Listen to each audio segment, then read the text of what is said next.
I can't do it. I just need my freedom. And I'm an entrepreneur. I'm a thinker. You know what I mean, innovator. That's kind of where I am. So all those jobs shaped me to be a businessman, to be an owner, an entrepreneur, and to instill that in my sons.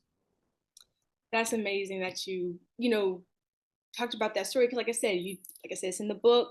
And when I heard Yes. about it, it did make me laugh because I was like, that is so crazy because it reminds me of myself because I'm 21. Like Hmm.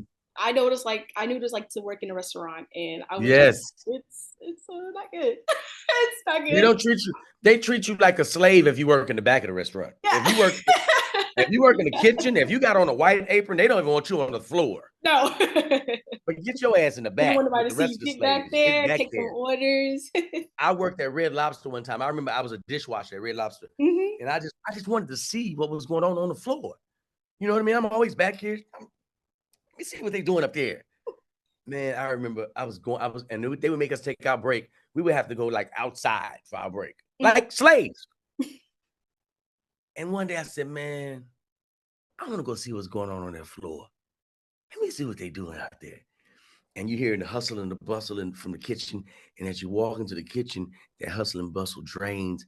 And as you're about to go into like the dining area, you hear smooth music, some Italian music is playing. And he's like, oh. And I opened up the door from the kitchen into the dining room, and you see people like toasting, and you see like it's a whole new world. Then I see my manager, Matthew. Hey man, what are you doing out here? Get in the back. Oh, this man think I'm a slave for real. I'm gonna quit this job too. I haven't set. I've usually set a date. Then when I was quit, I was like, I haven't set a date yet, but I'm definitely gonna quit this job. I didn't like his tone. I Yeah, didn't like his tone at all. you got to go. He's got to go. Now, I want to fast forward a little bit. Now, in Mhm. 2004, you participated in Las Vegas Star Search, and you did win. Wow. Now, performing in a large crowd, how was it when you were on screen and everyone saw you on TV back home? Um, what was the reactions? Now, I know that First, you did talk about one story about having an ex-girlfriend. She saw you on TV, she called you, she was like, hey, like, I'm proud of you, you're on TV and stuff. You just like you giving those one word answers like, yeah, yeah, yeah, okay. And then you that's hung up right. on her. Uh, yeah, you just get out of there. You get out of there. So Wow, you how have was that? really done your homework. You have really, really done your homework. Star Search, I forgot all about that. Wow, Star Search. Shoot, Kai. Yeah, that was an interesting period because I was just leaving Louisiana, and I was trying to get on the scene, because it's not easy trying to get onto a comedy scene, when you're just getting there. Mhm. So this competition kind of put me in a light to see, to start working the casinos and getting familiar with the comedy circuit in Las Vegas, meeting some of the promoters, meeting some of the comedians. It was a confidence booster for me. Just it gave me the confidence to say, man, you can do this. Look, you just came here from Louisiana. You just won the competition. Because the first year I made the finals, and the second year I won it. Mm, Wow, that's been a long time. Wow. time has Wow. passed. Time has passed. Jeez. Wow. And look where you are Okay. now. So And yeah. Yeah. Now you just made me just scroll down memory lane with that one, guy. That was impressive. Wow. Star now Search. I want to, now Mhm. throughout your career, you've encountered situations where promoters didn't adhere to, the business norms. Talking about how promoters didn't want to pay you before the show because you're the kind of comedian where you want to get paid before the show, and I get that for a good reason, so they won't run off with your money, right? Right. So you were on, excuse me, ladies night tour with Bill Bellamy, and Yes. you were on you made other on-screen appearances like with BET's Comic View. You were on Def Mhm. Comedy Jam, and Yes. you also did deal with some financial difficulties during the time. Was it with your current wife, Miss Kia? Ex-wife. That's my ex. That's my Ex-wife. best friend too. Okay. Yeah, that's my dog. That is my dog. She texted me today. But hold on. You said something. You just brought up a story. Um, the promoters that didn't want Mhm. to pay me. Now let me just tell you the full story because I abbreviated it in there. So let me just give you the raw story. Okay. Let me tell you what really happened. Not saying that didn't happen, but let me give you the extended version. Okay. So I was on the Ladies Night Out tour. Excuse me. I was on the Ladies Night Out tour in San Jose, California. Okay. Mm-hmm. And those shows are Friday, Saturday, Sunday. Well, that Friday, after I did the Ladies Night Out show at 7:00, I went down to another place about 45 minutes away to do this other gig because I'm hustling. I'm trying to pick up money. You know what I mean? So when I get into the spot, the show's already started and the feature is on stage. So the host comes back and he was like, "Hey, I'm gonna bring you up next." So I said, "Hold on, wait. Don't bring me up. I haven't gotten paid yet. Can you call the promoters in the back and let me talk to him?" And he was like, "Man, I haven't gotten paid yet. They usually try to pay you afterwards." And I'm like, "Oh no, I don't roll like that. I mean, I don't know what to tell you. You already been working. You already started. You started your show already. I don't know what. You clearly got to wait till afterwards. You can't be like, I quit now, right?" So he says, "Okay, I'll go get the promoter." So the promoter comes out there and he's this big ass. He is big. He's big. And he was like, "Hey, what's happening with you, man?" I say, "Man, yeah, haven't got the rest of my money yet." Oh, you want the rest of your money, man? You gonna get the rest of your money at the end. That's how I pay everybody. I said, "Yeah, I understand, but with me, I like to get my money before I go on stage." "Man, listen to me, man. I done work with everybody in this business, from Steve Harvey to Bernie Mac to Cedric Entertainment. I done work with them all. And everybody get paid at the end of the show." I said, "Okay, with all due respect, that's how they handle their business. I'm D-Lai, and I get my money before I go on stage." He said, "Oh, really? Really, little nigga?" I was like, "Yeah." He said, "Hold on one second. Now, the host is in there. He's in the room." So the promoter leaves out, and he comes back in with a bigger damn dude. This dude big as hell too. So I was like, "Oh, shit, here we go." Now, in my mind, I'm thinking like this. I got a wife and 2 kids at home. I need this $1,000 that I'm about Most to get my definitely. ass whooped over. Because I'm about to get my ass whooped over this 1,000. But you're gonna have to whoop my ass. You're going to have to whoop it. So he brings the other dude, and he was like, the dude was kind of like, "So what seemed to be the problem?" And I was like, "No problem. I was just telling them how I do my business, and I don't want my money before I go on stage." He said, "Well, you ain't getting your money, little nigga, until after the show." I said, "Okay, I'm gonna have to fight these guys. I'm going to have to fight these gentlemen over this money." Now, I have a very slim chance of winning it because of what I'm faced with. This is 2 grown ass men. They big. So I said, "Okay, let me go and set it off first. Let me just go and set this whole thing off first." So I see my man kind of posturing. I hit him. Bow. You know that shit that they tell you, the bigger they are, the harder they fall? That shit ain't true. He did not fall. He got, first of all, he got to fall for that saber teeth ring true.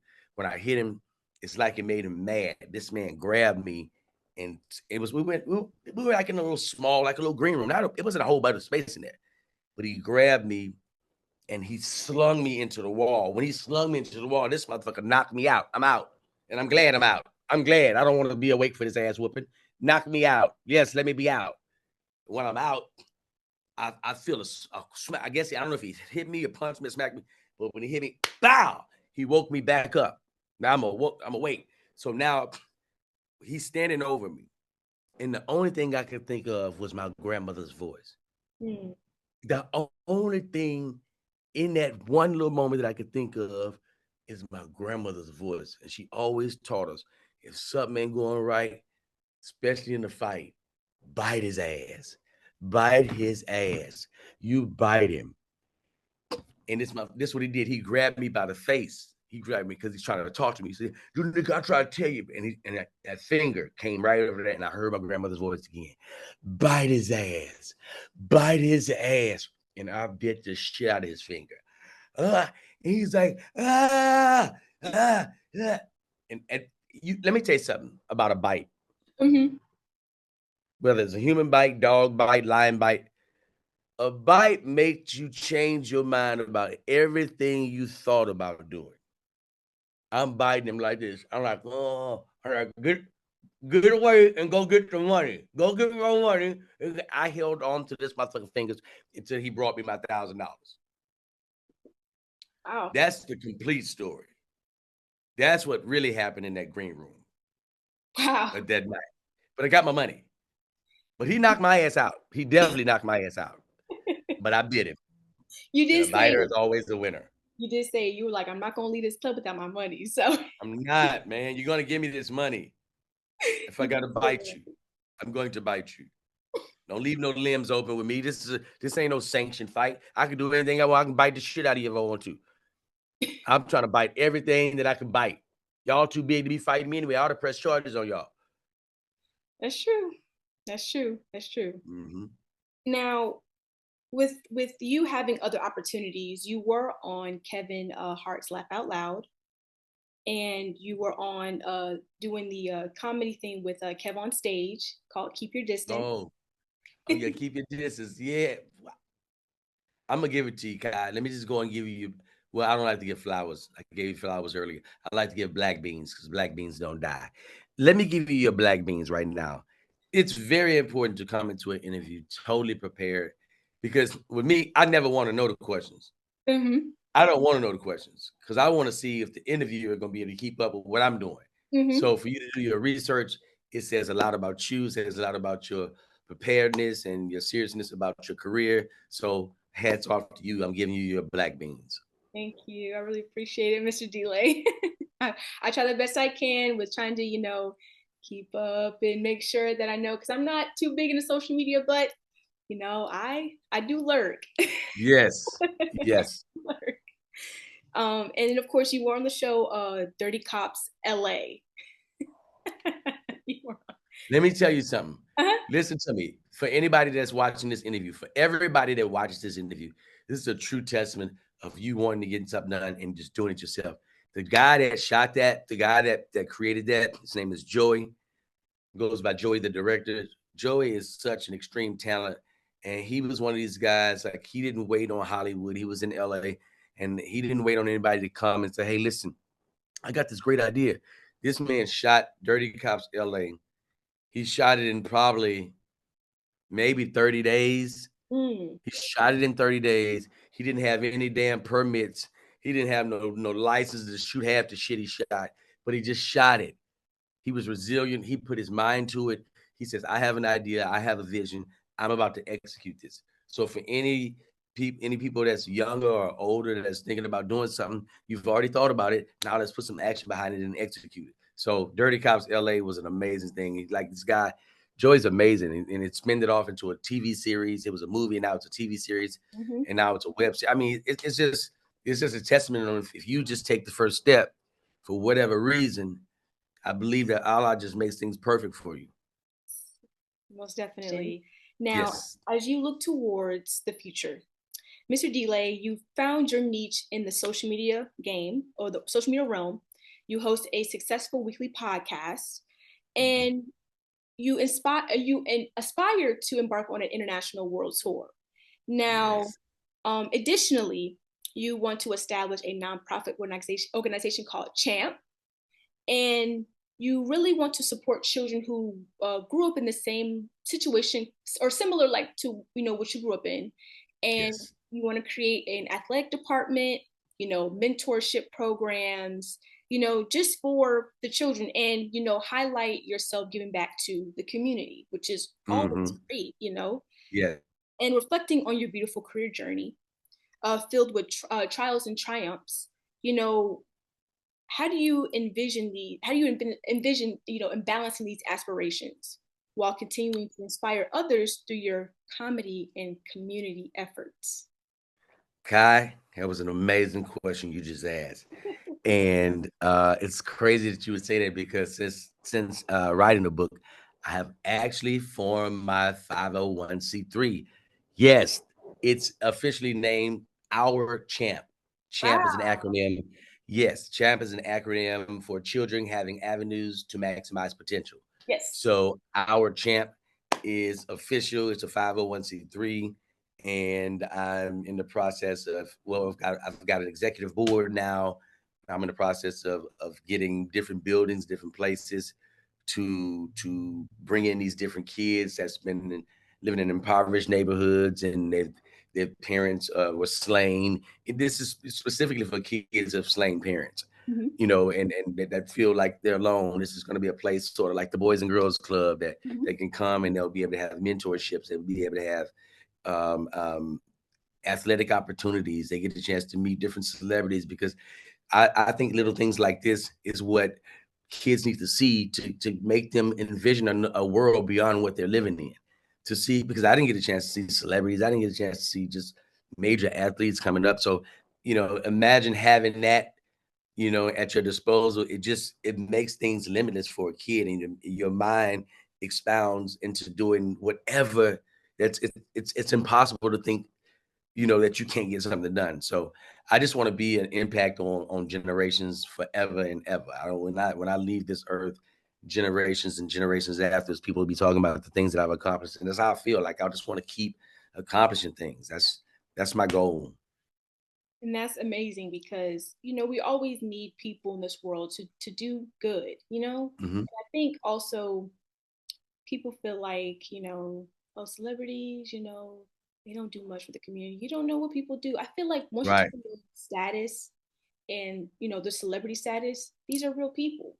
Right. They have real Right. feelings and you don't know what they do, you know? So So true. So I true. so like I said, I'm just glad that you're one of the people to keep giving back to the community and even your own. So Yes. Yes. Thank important. you, Kai. I want to say thank you again, Mr. D-Lai, for coming on today and to do this interview with me because you didn't have to do it, but you did. But So I believed in you. And again, like I just think that was bold of you, to just approach me, and just was a straight shooter and honest, and say, I'm a young aspiring journalist. This is what I want to do, blam, and just go with it. yes, sir. And that for me, it just stood out. It just stood out. And for you to be prepared like this, it speaks volumes about your work ethic. All right. Thank you again, Mr.